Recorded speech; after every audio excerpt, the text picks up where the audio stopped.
Lighting the forge the non-expert way. 2 rags, crumple them up,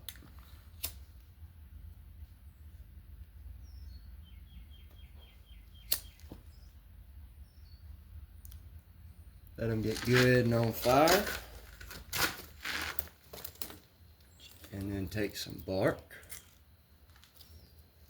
and just build a small little pyramid type structure.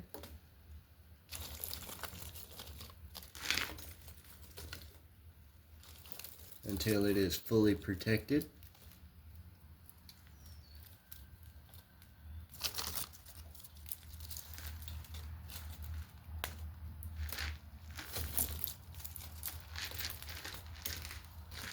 And then you want to rake in some cooked up coals.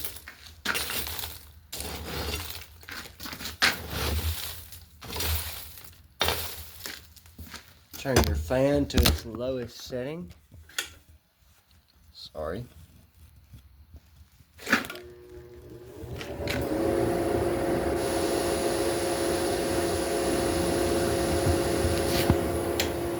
And just leave it like that for a moment. You really want a steady stream of smoke. And that is the amateur's way of lighting a coal forge. Goodbye.